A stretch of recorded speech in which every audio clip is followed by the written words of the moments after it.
to listen to this man. He has something to say, and he's actually berating Raja Fashola for what he said.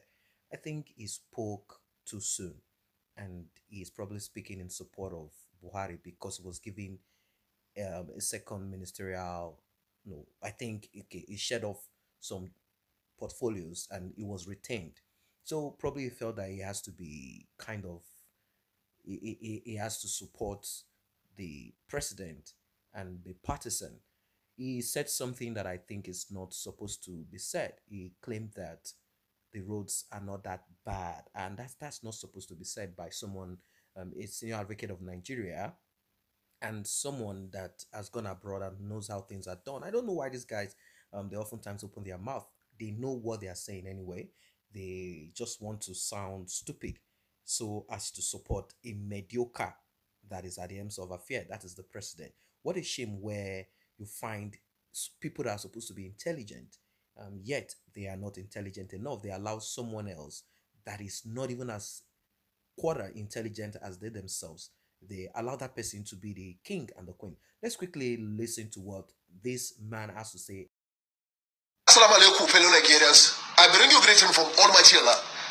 I am Alhaji Mustafa Oketa Naja Makafa. I am making this video because of the Honorable Minister for Works and Housing, Babatunde Pachola. Pachola, I am very, very disappointed in you. You were made the Minister for Works, Power and Housing in 2015. And that is how my brother, the President, Muhammad Buhari, was disappointed. Because everybody were putting pressure on him. They were calling him, why is there no light in Nigeria? What is happening to power in Nigeria? And he called you to the Aso Rock Villa. He invited you and asked you, what is the problem? You open your mouth without shame before the president to tell him that all power belongs to Almighty Allah. Was that one of the promises you gave to him when he was giving you the office as a minister for power? Now, in this second term, second regime again, you have started again. They have made you the Minister for Works and Housing to take care of every road in this country. Now you have started behaving like this. Let me tell you, you went in front of national newspaper to tell Nigerians that Nigeria roads are not that bad. Who told you Nigeria roads are bad? Let me tell you now.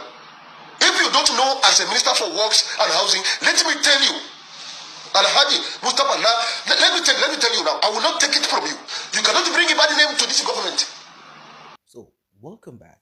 Now you heard all what he has today, excluding the bringing a bad name to this government. I cut off some of the parts where he started talking and ranting about how he's from the north, Buhari is from the north, and he started tribalizing all of this. I'm not going to talk about that because we know what it is in Nigeria. Everyone wants to play tribal sentiment here and then when we're supposed to focus on the most important thing.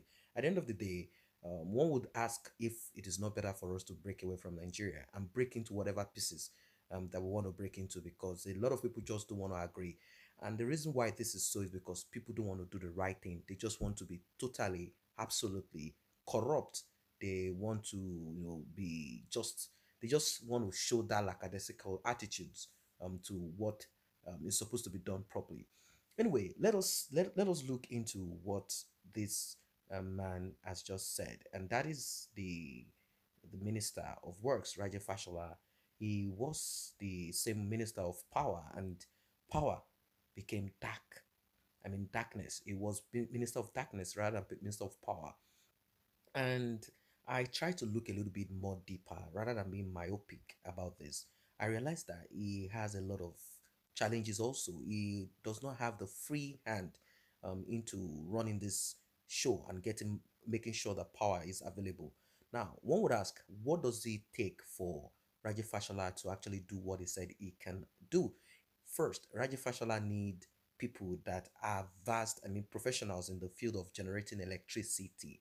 They need people that are not even connected to Nigeria. That's how things are done sometimes for you to have a better insight on what is needed. They would have just, even when you go to hospitals, apart from the doctors that you see around, there is always a consultant that will be there, a consultant. So one would have thought that they would have looked for a consultant somewhere in Africa. I'm not necessarily saying they should go to Europe. They could have gone somewhere and get one or two consultants so as not to burden or make the consultant tired. They could have gotten one or two consultants with the numbers of engineers, electrical engineers, and all of these guys, dudes that we have in Nigeria, and they would have been able to concord, agree, reason together so as to sort that issue of electricity in Nigeria. And what he would have done is just to talk to his boss that put him there, and maybe he's also playing politics, and he would have said, "Look, I need free hand. I need a free hand in getting this thing sorted out." And maybe he must have presented some certain proposals, and maybe it wasn't accepted. As you know, everything has to go through the red tape. Maybe he had told them that it is better that every region, every state is allowed to generate their own power. Maybe they say no, that is not possible. You have to work in the confines of what is available right now, and that is probably why he could not have done that, because you know what it is. He couldn't get past that electricity issue, and still till date there's no electricity in Nigeria as they claimed that they were going to provide. So he quickly left that. I think he had to quickly leave that. He added that to another northerner because he knows that there are a lot of issues being around that, and he's not ready to sort that. So he's the minister of words, and yet he claimed that all the roads are better than how it's a shame that someone would come up with such fallacy. The roads in Nigeria are not in any way fit for cars to drive. Potholes everywhere. Even the dirt road that are not supposed to be there in streets. You know what it is if you live in most of this area that are not tarred. The ones that are tarred, they still have potholes there. Now let's focus on the federal road, because the state also have their own job to do, and sometimes they hand this over to the local government chairman that will steal the money in the hope that it's going to the House of Rep, and from the House of Rep in the hope that it's going to the Senate, or somewhere, and to become governor, whatever it is.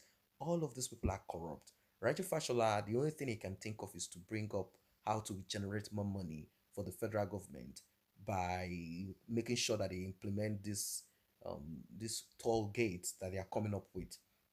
One would have thought the best way out of this is to kind of do the road, get back the money that most of these dudes have stolen that you've recovered, and put this road in order before talking about toll gates and how to extort money from Nigerians that are already pressed, they're already suffering, they're already desensitized, disenfranchised.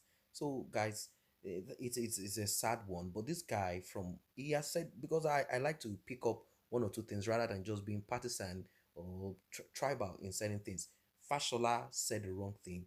Buhari is incompetent. This dude talking here, yes, he has said certain things, but he's trying to score a kind of cheap political point. He's trying to tribalize things there. And that's why I said he is wrong in his own approach, and the content itself in totality at the end of the day, he is not really saying what I expect him to say. But then he has pointed out a very important thing, and that has to do with the roads. I thought Fashola on getting there would have acted more appropriately.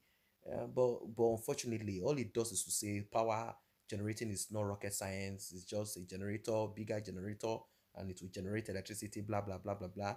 And now he said the roads are not that bad. So, guys, do you think the roads are not that bad? If you think so, drop your comment in the section below. And what do you think is the way out? How do you think? What are the practical approach to sorting this issue?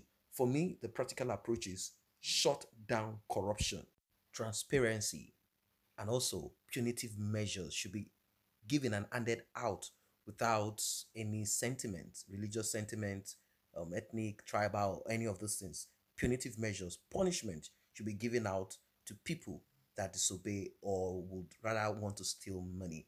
And of course, when I say transparency, anyone that is given a contract, it should be out there. Even the government should be able to put all of these things out. So, what is your own practical approach to this? Drop it at the comment section. If you were the Minister of Works, what would you have done better? And if you're not part of this channel, simply smash on that subscription button and the red notification icon bell below.